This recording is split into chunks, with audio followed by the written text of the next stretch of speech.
For those of us who grew up in the 1950s, there was only one universal monster, the creature from the Black Lagoon.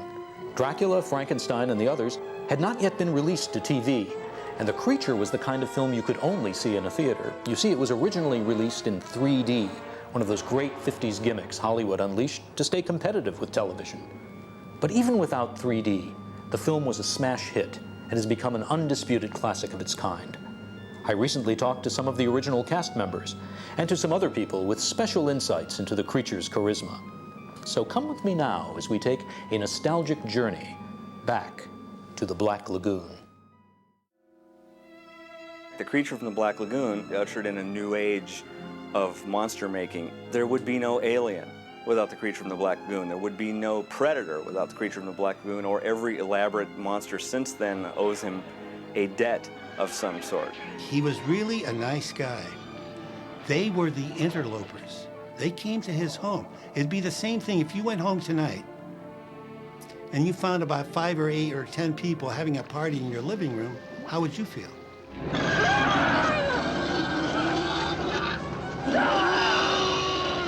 There is a poignancy to the creature that you think, oh, it's too bad. He's such an ugly creature, because he has something in him that longs to be better, that longs to be human, that longs to love, and there's something that touches our heart. Legends about underwater monsters are as old as recorded history. Frightening tales of humanoid sea serpents, sirens, mermaids, and mermen are staples of world folklore, perhaps because they remind us of our own ancient links to the deep. Be they swamps, lagoons, or the open sea, watery locations have always been a perfect place for scary stories, from pulp magazines to Hollywood blockbusters.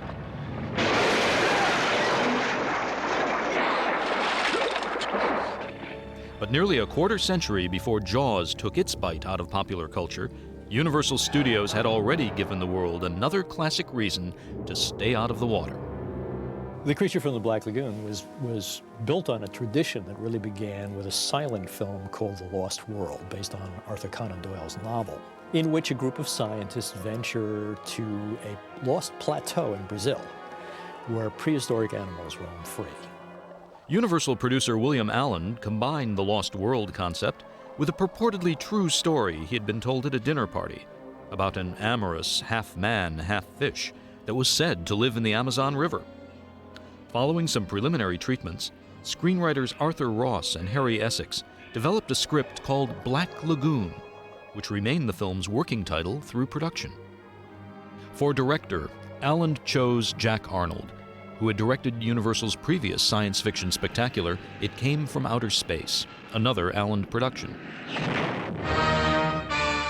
Arnold would soon become Universal's top specialist in 50s sci-fi, his many films including Tarantula and The Incredible Shrinking Man, which would be remembered as his masterpiece.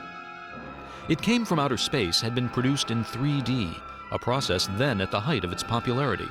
Since no 3D film had yet been shot underwater, it was a foregone conclusion that the Black Lagoon would literally leap off the screen. It's almost impossible to explain to a young viewer what it was like to see a 3D movie during the heyday of 3D films. And envision, if you will, that you're sitting in an audience and suspended before you is a three-dimensional cube of water. Remarkable how vivid that was. Two interlocked cameras photographed each scene from slightly different perspectives. The lightweight underwater version of the 3D rig was specially designed by cameraman Scotty Welburn.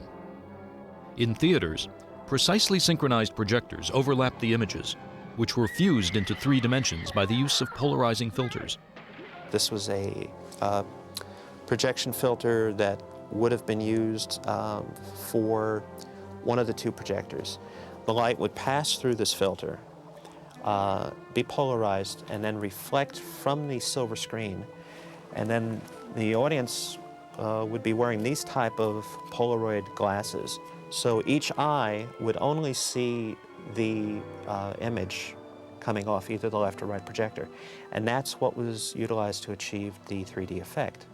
Since the screenplay insisted on an object for the creature's affection, it was only appropriate that Universal ingenue Julia Adams, later known as Julie, was one of the first performers to be cast.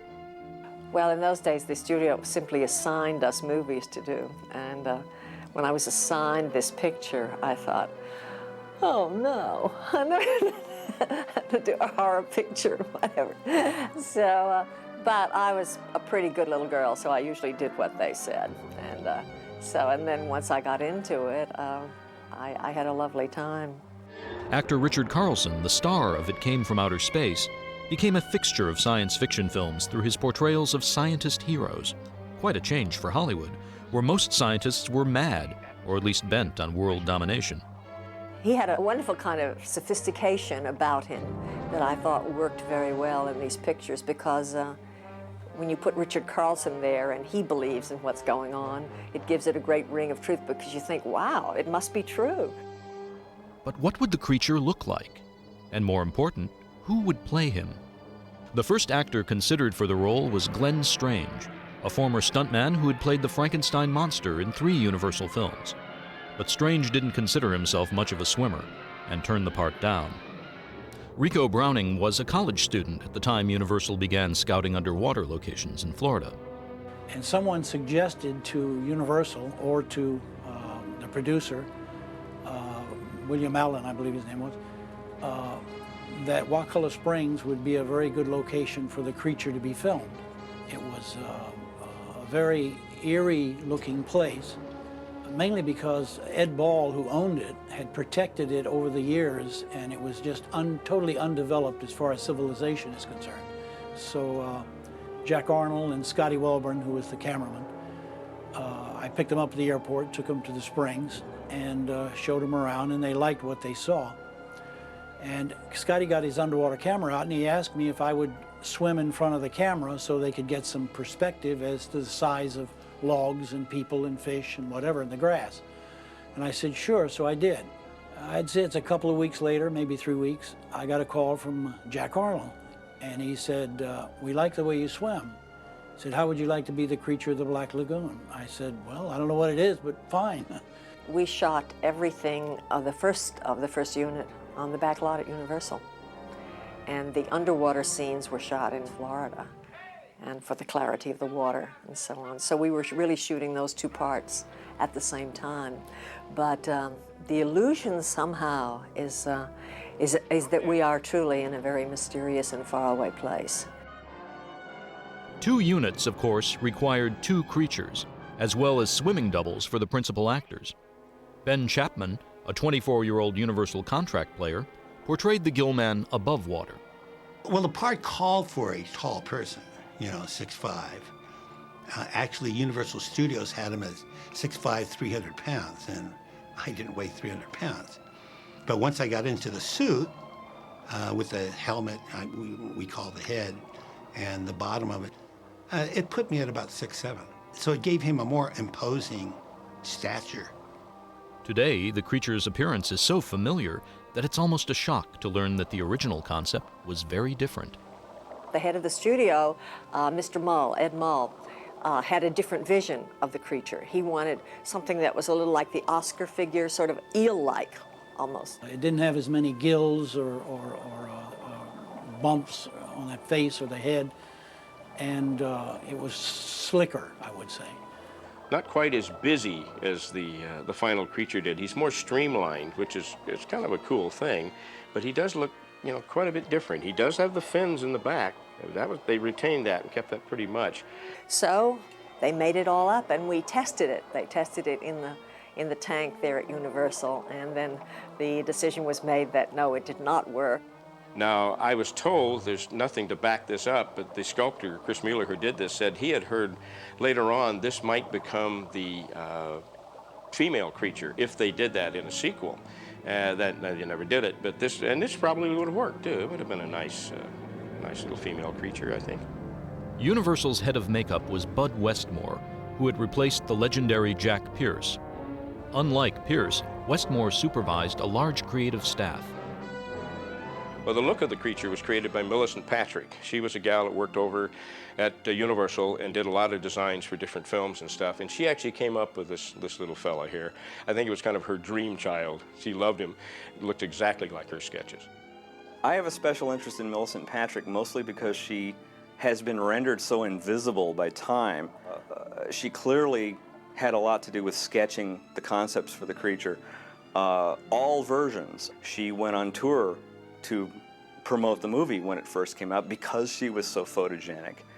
And she was such a good interview subject, and she was so talented. And I get the impression that her contribution was kind of buried by Bud Westmore. Westmore's construction team, headed by Jack Keevan and Chris Mueller, made full-body molds of both actors on which they built a flexible exterior shell. And then they had different sculptors. They had a crew of about 9 guys that all worked, and one guy would work on the chest part, one guy would work on the arms, because, I mean, there's a lot of work here. One sculptor just couldn't do all of this. As far as the head goes, it was sculpted by Chris Mueller, a very fine sculptor. But I've always given credit to the person that put me together from the inception to the back lot, Jack Keevan. And I just feel that Jack Keevan never got the recognition that he should have, because he was kind of overshadowed by Bud Westmore. This particular head is one of the last castings out of the Ben Chapman mold, the land creature mold. And then my friend Bill Malone actually built and just reconstructed this whole suit, and it's exactly, I mean, almost every scale is where the actual suit was. Ben Chapman was here and thought this was one of his suits. I mean, it fooled him totally. The Creature from the Black Lagoon suit is a big one-piece body stocking where they sculpted everything and put it onto the suit. And I had to watch my weight because I couldn't gain weight or lose weight because then it would fold. So it took me 2 to 3 hours to get in and out because it has to be put in exactly right. They put me in a leotard, full-bodied, and then they would paint glue on the leotard and put pieces of foam rubber that was molded to see the texture of skin this creature would have on it. And sometimes when they would put the glue on, it would go through the leotard and it would start setting up and get very hot, and it would burn me in several places. I still have a little scar from one of them. Well, the underwater suit was different from this one, mainly because Rico Browning was a lot smaller. So the whole suit was built in smaller scale. They used pieces of this suit and scaled it down. In fact, you'll see this part in here. Well, on Rico's suit, that part isn't there. It's put together because he was smaller. Now, you never see them together, so you never see that. There are slight differences in the head, too, because like Chris said when he was sculpting it, both their heads were totally different configurations, you know. Like Ben's head was more round, I think, and maybe Rico's might have been more oval or which way. And so he had trouble getting the same end result. But it worked very close, and as long as you didn't see them together, you never saw it. But it's all foam rubber, so they could get, you know, movement out of it if they needed. They had a special head that they made up that made the gills flex when he was sitting, and you see this that kind of a thing, which they ran tubes up and had compressed air hitting in these things. They had bladders, and they would actually come out, but that was just for a head for that one shot where you saw him. They were originally going to build it so that I could wear a face mask. But when we attempted to do that, we found out the face mask stuck out much too far and you couldn't do it. And then we talked about using swimming goggles, you know, like this. I stopped that mainly because when you have the goggles on inside the head and water gets in, you have no way of getting the water out of the goggles. So I chose not to have anything on and just shoot it with your bare eyes, so to speak. Although some special publicity photos featured a brightly colored creature, the actual suit was much less flamboyant. Well, the original creature was this sort of a soft moss green, a very, very subtle color so that it picked up shadows and it had the feeling of reality, of flesh really being there. And most of the recreations are too bright. They're much too vivid a green, and as you say, sometimes the lips are red, and they're garish compared to the original. In addition to the creature's elaborate costume, the film featured another eye-catching piece of specially constructed apparel, the heroine's bathing suit. Well, they wanted it to be a unique bathing suit. They didn't want to go to the store and buy one. And it was rather racy for its day because it was pulled up a bit at the thigh here. Now it's so tame, of course. But so that it had its own look. And it was always very difficult to get it on every day with the body makeup, so the body makeup didn't get on the whites. Naturally, they made 3 or 4. The underwater scenes were supervised on location by James C. Havens, while the Hollywood unit was personally directed by Jack Arnold. I had a lot of respect for Jack. We wound up the best of friends. But he was a tough director, a no-nonsense director. When I first got the part, I went up to Jack and I said, how do you want me to play him? He said, the only thing I don't want you to do is don't make a cartoon out of him. You know, clump, clump, clump. And he said, no, I don't want you to walk. I want you to kind of glide, because remember, he's a fish. He comes out of the water. So we want you to kind of glide. So one day I came into the studio and he said, Ben, I solved your problems. I said, how's that? Underneath of my boots that I used to put on, they had attached 10-pound weights, flattened out. Although production went smoothly for both units, there were some minor mishaps caused by the creature costume's restricted field of vision. I was carrying Julie in my arms through this cave. And she was, you know, slung over my arms with her head down. And I couldn't see where I was going, and clunk, I went wide into one of these artificial rocks. And I had no idea what happened. She started kicking, and they were yelling, cut. I can't say I was truly injured, but it gave me a bit of a start. You know, first of all, I'm freezing cold, trying not to have goosebumps, and then the bump. There's a famous picture that appeared in a newspaper of Dick Carlson, Dick Stenning, myself, Jack Arnold, and a nurse patching her up. We took a couple of hours off, and Julie was ready to go again, you know, put a little makeup on it. But she was a very professional lady. When Creature from the Black Lagoon was released in 1954, even the most die-hard classic monster fans were impressed. I didn't know what the creature was. I mean, I saw pictures of it, and it looked like a neat monster guy.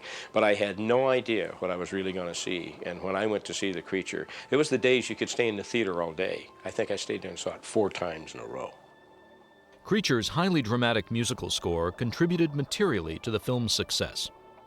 In addition to library themes, original music was provided by 3 composers: Henry Mancini, Hans J. Salter, and Herman Stein. Science fiction films have a requirement that romances don't have and crime melodramas don't have, and that is that you have to kind of get suckered into believing that these ridiculous events can actually be taking place. There is no link between man and fish, but you watch Creature from the Black Lagoon and you're convinced that yes, somehow this happened. And you don't think about these things generally because the stories are well written, but you also don't think about these things because you get emotionally involved in the pictures. And emotional involvement comes in a large part in these films due to the music.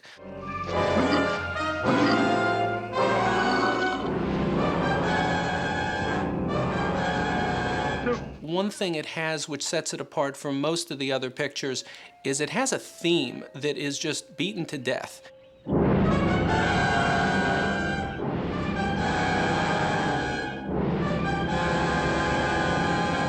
You can hardly get a single view of them without the theme sounding, and I think it sounds about 130 times in the picture.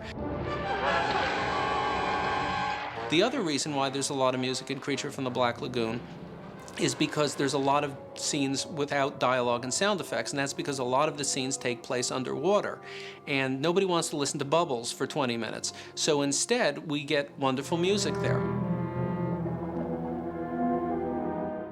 While dramatically effective, the use of a composite score was not the preferred method of working for most composers. And the composers were against this form of scoring. This is a very primitive form of scoring, going back to really the beginning of film music in the 30s. But they were obviously told from on high, if you're scoring this picture and we want to hear the creature theme every time. So they no doubt grumbled a little, and they did their job, and their job was to incorporate this very intrusive theme. It's not very musical. It's a very strident theme played on fluttered-tongue trumpets, which is really gets to your gut there, but they had to somehow incorporate that into their music every time they saw the creature. The composers were rather typecast, even at this early stage of their careers. Henry Mancini, even at this early stage, was known to be the person who wrote light music, not light in the standpoint of not good and not complex. He was a fabulous writer right from the start. But he wrote romantic melodies. He wrote playful melodies. Herman Stein was kind of a jack of all trades. Herman got main titles and end titles. He also got a lot of scenes that were devoid of dialogue and sound effects. He did the great swimming sequence with Julia Adams and the creature.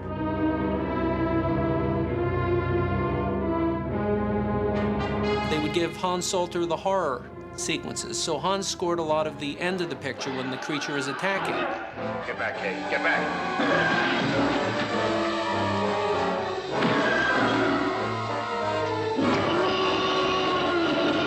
What I like about Creature's score is it's a marvelous patch job of a score. It takes music from horror films of the 40s like The Wolfman and Ghost of Frankenstein. It takes westerns like the James Stewart Bend of the River. It takes all of these disparate elements, combines them with original music, and somehow shuffles them together, re-records them, and makes this score unlike any of the other Universal horror sci-fi pictures. And I kind of like the way everything somehow hangs together. Everyone thinks they watch it and they hear their favorite creature music, and they're always shocked when they find out, well, no, this music was originally written to accompany a scene where a doctor is curing a sick horse. One of the film's most memorable sequences is the provocative pas de deux between Julie Adams and her underwater admirer. It is one of those concepts, one of those images that is, on the surface, rather straightforward. He's curious, he's observing, he's in his natural element. There's a different shape up there that I haven't seen before. Perfectly simple and straightforward, but at the same time, it carries with it overtones, connotations, implications. And a number of authors have talked about how sexual this exchange is. I was 8 years old in 1954 when this movie played in theaters. And I must have thought about its sexual content, because I remember thinking to myself when Julia Adams first jumps into the water and we see the view of her from below, and she's backlit by the light that's filtering through the water, and she could be completely nude. A fellow named John Baxter correctly pointed out years and years ago in a book called Science Fiction in Cinema, he said it was a stylized representation of sexual intercourse, and he's absolutely correct. Jack Arnold told me this was correct. But it's done on a very subliminal level. It's not as overt as many film historians would like us to believe. It is like a love dance, and you feel his heart that he's falling in love with this creature who's swimming on top of the water and swimming here, and he looks and so on. So it's really a love scene. What's important for the viewer is not so much that this is some sort of sexual interplay between the creature and this woman of a completely different species. It's the idea that for the viewer, this subtext connects and makes the creature's affection for her seem palpable. And as long as one doesn't stop to think about the logic of it and is propelled by the action of the film from that point on, and we're left breathless and logic doesn't enter into it at all. But because we linger, the longer we linger, the more overtones it seems capable of holding for us. And because he is swimming in a kind of matched action with hers, it's like a mirror reflection. You can't help but think that the creature is some embodiment of instinct, of force, and it's under the surface of the civilized modern humans. It's lurking there while the calm, placid movement continues on the surface. Jack Arnold often inserted subtle social commentary into his films, and Creature displays intriguing clues of a burgeoning environmentalism. There's a very surprising, to me it was very surprising shot in the film where we see the heroine simply standing on the deck of the boat waiting for something and finishing a cigarette. And then she takes her cigarette and just tosses it into the water. I don't know how I would have reacted to that in 1954. I probably would have taken it for granted. Of course, this is what everybody does. Just toss your cigarettes wherever you want. But I look at that now and I think, go pick that up. And then the camera moves over and shows the creature looking up. Now, he's probably looking up at her because he's had his eye on her for a little while now. But the way the cigarette links them, we have it appear as if he is noticing what she's doing to his world. There's a transition at that point. The very next scene shows the results of the scientists' attempt to use this native poison to render unconscious the creature. They have scattered this in the lagoon. And so juxtaposing that to the business with the cigarette, I can't help but think, what are you doing to the ecology and to the whole natural world of this lagoon? Putting those pieces together in that fashion certainly suggests to me somebody in making that film wanted to make an implication and succeeded. Since the Gill Man made a considerable splash with his first film, a sequel wasn't far behind.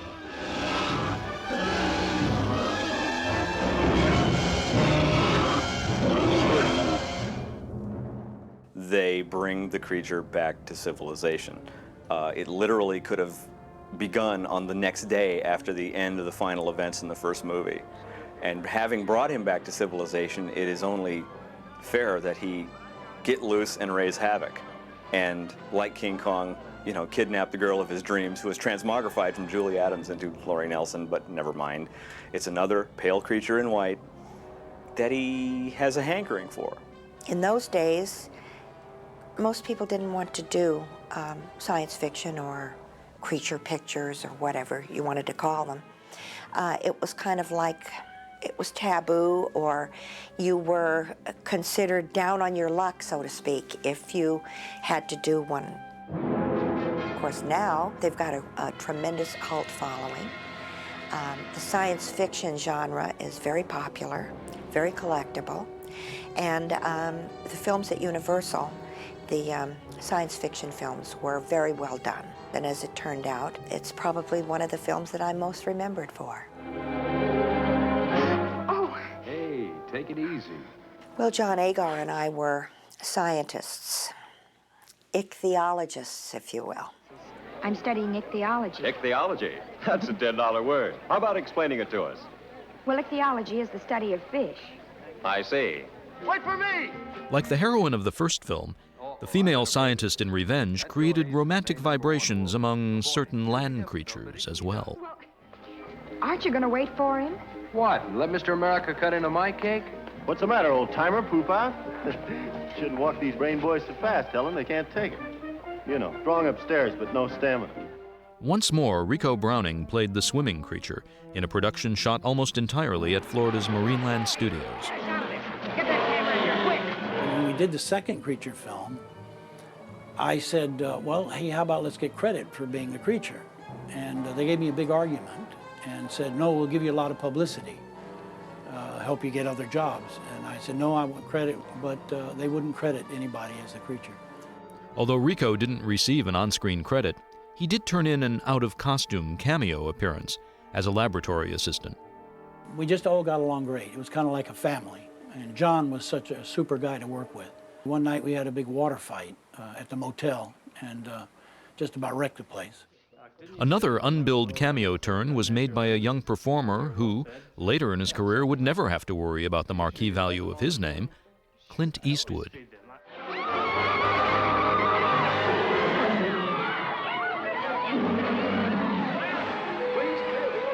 Like many science fiction films of the Cold War period, Revenge featured obligatory scenes of invasion and social turmoil. Ronald Brown did a marvelous series of paintings for the ad campaign for that film in which the creature is carrying a woman. But in the background, there's this enormous consternation, people running and zigzagging across the street in utter panic. As a young boy beginning to develop a hostile, antisocial nature, couldn't wait to see this movie. I think Revenge of the Creature should probably be called Revenge of the Scientists, because there's so much about what goes on in this film where the scientists are, in a sense, tormenting this creature in captivity in the name of science as they go through a process of negative conditioning. The purpose of this is let him reach for the thing he wants, say, stop. And when he doesn't stop, shock him with the cattle prod. This seems awfully unfair. Offering something he likes, he wants, lure him that way, and then hurt him. Revenge of the Creature was again directed by Jack Arnold, who once more displayed his trademark skills of planning and organization, including shot-by-shot storyboards. Jack Arnold storyboarded most of his films, as far as I'm aware. I've seen storyboard drawings for several of them. The drawing exactly matches the shot. He didn't tend to deviate from that pre-planning. Jack Arnold was very efficient and very well organized, a very good director in terms of technical ability. As far as direction to the actors, in terms of acting or emotional support, I guess you just sort of, he was the kind of a director that said, stand here, stand there, walk here, walk there. But creative-wise, you just sort of were on your own. No, he just said, do your thing. He liked the way I swam and just sort of left it up to me. I found Jack to be extremely easy to work with. Tom Hennessy, who was the topside creature in that film, he and I roomed together. And at that time, you could have an alligator. He bought a little baby, no, I think it was a caiman, a South American alligator he bought, and he kept it in the bathtub. So whenever I had to take a shower, we had to get the alligator out of the bathtub. Engrossed in their underwater encounters with the creature, the cast almost forgot about the full-time inhabitants of the Marineland tank, including sharks, barracudas, and moray eels, which swam freely with the performers and crew. They assured us that the fish were fed every hour, and we watched them feed the fish. So we felt pretty secure, at least in those days. I guess we were very naive. I suppose today I wouldn't want to do it. I was sitting on the anchor and waiting in between scenes, just breathing on the air hose, and I felt something tugging at my foot. And I looked down, and it was a turtle, big sea turtle. He took a bite out of the heel of the creature's foot and just took a bite and took off with it. So everybody jumped in the water chasing the turtle to get the heel back. They had to dry it with blowers, and they had to glue the heel back on the foot because it was the last pair. So we had to watch out for the turtles. They thought I was food, I guess. Although the first makeup for the Gillman had been a masterpiece, significant changes were made for the sequel. This head is from Revenge of the Creature, and it's a completely different sculpt than the original creature head. You can see this head is quite a bit rounder and just kind of thicker throughout. The other creature is more of an oval shape, and it's just wider throughout here altogether. They changed the eyes, which I don't think was a good idea at all. They should have kept with the original more fish eyes. These are more like ping pong balls or something. And the whole configuration of the mouth is different. It just has a different look. Like the first film, Revenge of the Creature was shot in 3D, but didn't receive wide distribution in the stereoscopic format. Revenge of the Creature was a bit of, I think, an experiment on Universal's part to see if there would be a revival in 3D. It doesn't work quite as well in 3D, though. There appeared to have been a lot of problems technically with one of their underwater cameras. It was time-consuming in reloading and getting anything ready. It flooded, I think, once, maybe twice. And they had panic time and fixing the cameras and getting them ready to go back in the water. 3D is very hard to project. You've got to have a projectionist that's really on the ball. And many of the theaters, the projectionist just didn't care. If either print would run just a frame out of sync with the other, it would destroy the effect. You start to get 2 or 3 frames out of sync, and it would give you a major headache and be very, very hard on your eyes. And so a lot of people, I don't think, realized, they thought the 3D was just bad. It wasn't, it was bad projection. When you start to realize what was happening in the exhibition end, you could understand why the system died out so quickly. In Universal's final film, The Creature Walks Among Us, civilization once more attempted to tame the Gillman, this time through radical surgery. They go to the Florida Everglades with the purpose of capturing the creature, and he's inadvertently burned.